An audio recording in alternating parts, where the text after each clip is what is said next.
Interesante, los oyentes están involucrados, los oyentes están participando con sus mensajes. Uno tiende a pensar que en los asuntos internacionales hay como más distancia, ¿no? Más frialdad. No, les aseguro que no.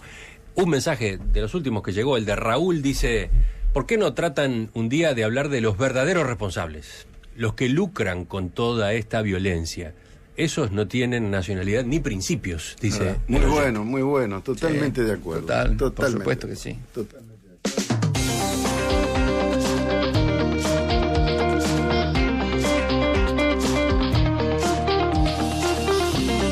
Un último tema.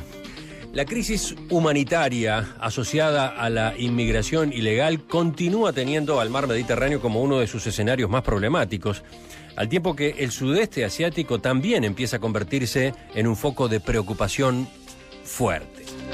Veamos, en Europa, los ministros de Exteriores y de Defensa aprobaron ayer una operación naval sin precedentes destinada a combatir a los traficantes de seres humanos en el mar Mediterráneo y a poner fin a los naufragios que en 1 año y medio se han cobrado la vida de al menos 5.000 personas. Esta operación militar debe hacer que sea imposible para las organizaciones criminales volver a utilizar los instrumentos que utilizan para hacer morir a la gente en el mar, dijo en una conferencia de prensa la jefa de la diplomacia europea, Federica Mogherini. Mientras tanto, los países del sudeste asiático empezaron el domingo a movilizarse a nivel diplomático ante el drama de los miles de inmigrantes bloqueados en los mares de esa zona. En los últimos días, cerca de 3.000 migrantes procedentes en su mayoría de Birmania y Bangladesh fueron rescatados o alcanzaron a nado las costas de Malasia, Indonesia y Tailandia.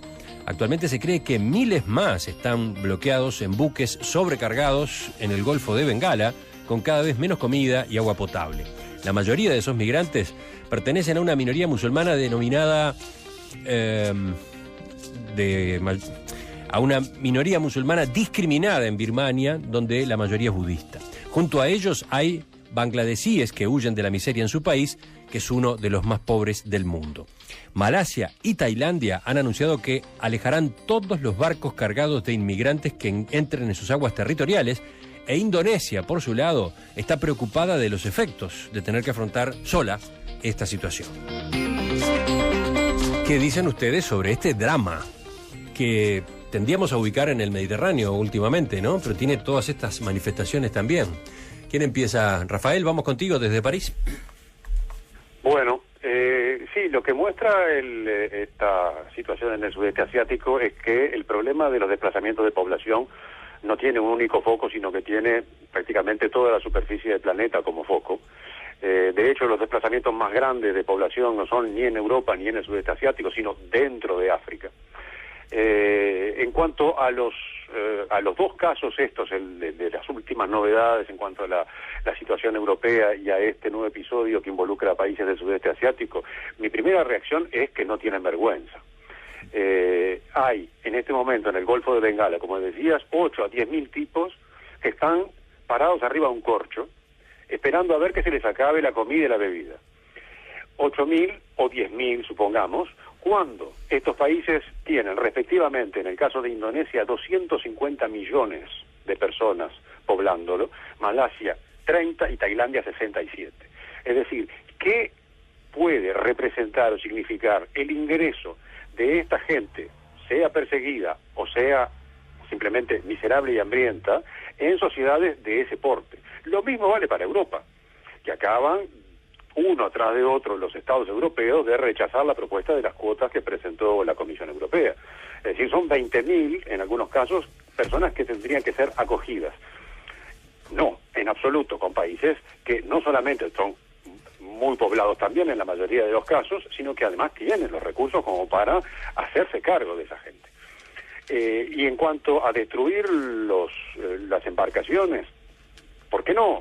Recién el oyente hablaba de los que lucran. Bueno, ahí hay mucha gente que lucra, y por supuesto que destruir a las mafias que trafican con seres humanos, nadie puede estar, pienso yo, en contra. Ahora, si se creen que con esto van a resolver el problema, están muy equivocados, porque no tiene respuesta militar este problema. Las soluciones pasan por otro lado, y en particular por revisar íntegramente los criterios y las políticas tanto del otorgamiento de asilo como la política migratoria en general. Lo que pasa es que hay una presión interna muy fuerte manejada por toda una serie de movimientos que ya conocemos en casi todos los países europeos y supongo que en otros países también, que basan su recorrida del mercado electoral prometiendo esta mercadería de odio y de rechazo que por el momento los hace prosperar, lamentablemente. ¿Con quién vamos ahora? Gonzalo, dale tú. Yo lo que quería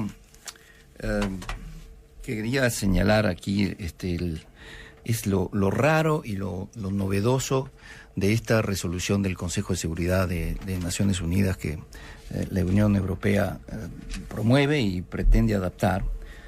Es una cosa bien curiosa que refleja, por un lado, las nuevas realidades de las que veníamos hablando, y por otro lado, la falta de adaptación, de cómo estas organizaciones internacionales tienen dificultades para adaptarse a la realidad de hoy día. ¿Por qué se utiliza el capítulo 7 del Consejo de Seguridad para tratar de armar? El capítulo 7 es arreglo... El capítulo 7 de la Carta de Naciones Unidas. De la Carta de Naciones Unidas, que es acción en caso de amenaza a la paz. Hay un capítulo anterior, que es el capítulo 6, que es arreglo en pacífico de controversias, que es el que normalmente debería ser el primer capítulo que se considera, la primera acción que se considera. No se puede considerar en este caso, porque el arreglo pacífico de controversias supone que el problema es entre dos estados. Y aquí lo que estamos atacando es una mafia. Estamos atacando un organismo transnacional, no un estado. Y es el reconocimiento de que hoy día, no solo en las mafias, sino en lo económico, como bien señalaba el último oyente, que decía, hay acá poderes económicos que nunca entran en discusión y son los culpables de muchas de estas cosas. Y también hay poderes políticos. Aclaremos para los oyentes, ¿cuál es el procedimiento, cuál es el operativo que se está planificando? Primero se intentará detectar y vigilar las rutas utilizadas por los traficantes de personas. Luego habrá operaciones de búsqueda, rescate y captura en alta mar, apuntando a buques sospechosos de ser utilizados para el tráfico de seres humanos. Y esa es la fase que ya necesitaría el aval del Consejo de Seguridad de las Naciones Unidas. Si no se contara con ese aval, se prevé solicitar el aval del gobierno del país costero o del país cuya bandera use la embarcación, por ejemplo. En una última etapa, y también al amparo de la ONU o del país que corresponda, se tomarán todas las medidas contra un buque o todos los bienes relacionados con incautándolos o destruyéndolos. Exacto. Yo estoy de acuerdo con lo que decía Rafael para terminar. Yo creo que estamos hablando de gente desesperada que está en el mar y estamos hablando de soluciones desesperadas por parte de la Unión Europea y los demás países receptores de migrantes, que no van a dar con la solución, porque el problema, como lo venimos diciendo desde hace años, tiene que ver con equilibrios y equidades en el mundo que durante años no se han atendido y que terminan desembocando en estos dramas humanos, ¿no? Yo creo que hay una hipocresía de escala planetaria. Primero de todo, porque se confunde el síntoma con la enfermedad. Es una vergüenza que quieran echarle la culpa a gente que hace trata de personas, cuando lo que está en la base es el maltrato de esas personas que vienen sea de zonas de conflicto, sea de zonas de hambruna. Y recordemos una cosa, nada más que para darle la perspectiva histórica que corresponde. La mayor parte de los países africanos son independientes desde hace 60 años. ¿Qué pasaba en Uruguay hace 60 años? Tampoco teníamos un Estado suficiente para hacer frente a los problemas. Teníamos economías que eran absolutamente dependientes de la colonia y no teníamos los medios de manejarnos. África está en ese proceso de empezar a construir su institucionalidad de Estados, mientras al mismo tiempo tienen que aguantarse una globalización brutal, en donde se abrieron las puertas a la mano de obra en las épocas de los 30 gloriosos en Europa con el dinero del Fondo de Marshall, el Plan Marshall y otros, en donde necesitaban gente para trabajar, como usaron a los subsaharianos como los malí y los senegaleses para ir a hacer la guerra y morir en lugar de los francesitos o de los italianos o de los españoles, etcétera, según las guerras, porque siempre usaron africanos para ir a morir, y ahora tienen economías que están totalmente pervertidas en servicio de esa globalización. Una globalización que permite circular libremente los capitales, en donde se firman tratados internacionales por todos lados para que circulen fácilmente las mercancías, donde los servicios van a ser parte también del comercio, pero donde la mano de obra se abre o se cierran las puertas según el interés en bajar o no las negociaciones de salarios en los países ricos. La diferencia que hay entre Asia y Europa es nada más que el nivel de hipocresía. Es decir, los países asiáticos dicen nosotros no queremos y se lo sacan de encima. Los países europeos, ex imperios casi todos, tienen mayores escrúpulos en eso y tienen un problema interno que es la subida de los movimientos nacionalistas. Pero lo que yo quiero dejar como mensaje es que esto del pasaje en barco y de esa muerte es un síntoma de una enfermedad que está en otro lado, para que nos focalicemos sobre las cosas importantes. Nicolás Albertoni, que está en Washington, allí en Estados Unidos, este problema o este par de problemas que estamos manejando ahora, de algún modo se miran de lejos, pero Estados Unidos tiene sus propios problemas de inmigración ilegal, ¿no? Claro, en este momento no están en el candelero, me refiero a la inmigración ilegal proveniente de México y de Centroamérica. Absolutamente, yo creo que nos debe hacer reflexionar también por lo que tenemos en la región, ¿no? En el barrio que también sufre estas cosas a otras dimensiones, pero vaya si la sufre, y Gonzalo lo debe haber sabido, el tema de Naciones Unidas, más cómo se está trabajando el tema de la bestia que se habla cuando toda la migración en tren que hay de niños, ¿no? Hay documentales muy buenos de eso. Pero en fin, yo creo que este es otro tema, estamos hablando de la ruta migratoria más terrorífica del mundo, ¿no? Solo por poner imágenes, pues yo creo que ya está todo dicho, pero creo que Emiliano se podría colgar en el muro, pero hay el premio World Press, creo que hace 2 años, fue de un español, Juan Medina, un fotógrafo, que retrata esta situación, y uno ve la dicotomía de eso, ¿no? Es decir, gente que está en la playa vacacionando en estas islas fantásticas que hay en el Mediterráneo, y llegan cuerpos y hay imágenes que creo que son terroríficas para dimensionar el problema, porque yo creo que de ese lado del mundo donde nos toca estar hoy, a veces de Occidente no miramos con la importancia que se merecen estas cosas, no para atacarlas ni para ser parte, pero por lo menos para, como digo, ser conscientes de que estamos siendo parte de un mundo que tiene estos flagelos, ¿no? Solo un detalle final para contextualizar.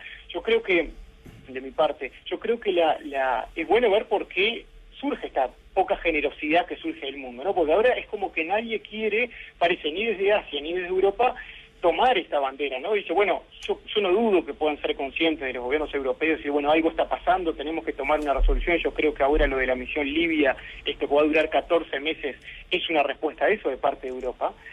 Pero es como que nadie quiere tomar esa bandera y decir, yo me voy a responsabilizar de eso, porque si bien Rafael dice algo bien cierto, bueno, en Indonesia no sería nada una población de los pobres que están muriéndose, se lo recibirían en 100%. También es bueno, en política internacional sabemos que no importa tanto la política, sino las señales. Entonces, claro, quien de una señal de apertura sabe que va a tener muchísimos más entradas. Pero yo creo que es un claro ejemplo de ver la poca generosidad que estamos viendo en este mundo, ¿no? Es decir, un mundo que, desde el Consejo de Seguridad, por ejemplo, y me lo podrá corregir Gonzalo, vemos que hay mucho más efectividad al momento de planificar guerras o de resolver guerras que el momento de resolver soluciones. Sin duda. Sí. Sin duda ninguna. Una nota poética sería que pensar que la globalización, si estuviera conducida por una gobernanza internacional, por tu sistema de Naciones Unidas tan adorado, Gonzalo, o cualquier otro, tomaría en cuenta un mayor equilibrio en el reparto de los recursos, del trabajo, del territorio, etcétera. Pero está dirigida exclusivamente por los intereses de los grandes organismos financieros y de las transnacionales, que le importan un rábano la vida de la gente. Sí. Rafael, lo último de tu parte. Sí, simplemente apuntar que más allá de las medidas que se tomen, es el fenómeno de los desplazamientos de población y de las migraciones no lo van a parar con nada. Esto no lo para nadie. La única manera de pararlo es que la gente tenga ganas de quedarse donde está y no moverse, y eso no responde únicamente a situaciones de persecución, tampoco responde únicamente a situaciones económicas, aunque por supuesto eso explica la gran mayoría de los casos, pero para dar un ejemplo de que al inmigrante o al inmigrante que quiere irse no lo para nada, acá llegan una semana sí y otra también, personas, más no llegan en realidad, aparecen cadáveres en los trenes de aterrizaje de los aviones, porque los tipos se esconden adentro del tren de aterrizaje para hacer el viaje, y obviamente en el viaje mueren. Y lo peor de todo es que en los alrededores de los aeropuertos cada tanto cae un cuerpo, porque el tren de aterrizaje se abre cuando el avión empieza a bajar, y allí uno está en su jardín tranquilo y de repente cae algo que parece una bolsa de leña. No, es el cadáver de un inmigrante que quiso pasar. Esto para dar una idea de las cosas a las que está dispuesta esta gente para hacer el viaje. De modo que si se creen que con este tipo de dispositivos van a lograr frenarlo, yo creo que están profundamente equivocados. Sí.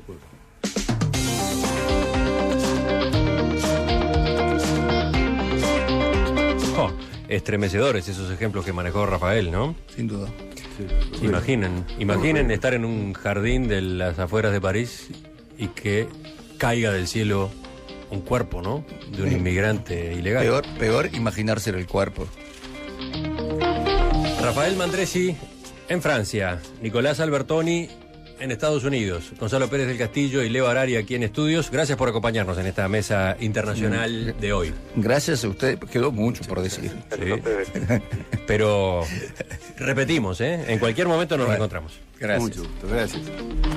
Ahora viene la información actualizada a media mañana que trae Nicolás Albertoni. No, ¿qué Nicolás Albertoni? Nicolás Batalla. Tenemos varios Nicoláses en la vuelta y esa es la confusión. Luego regresamos al panorama nacional. Tendremos también las recomendaciones en materia de cultura y espectáculos con Débora Quirin.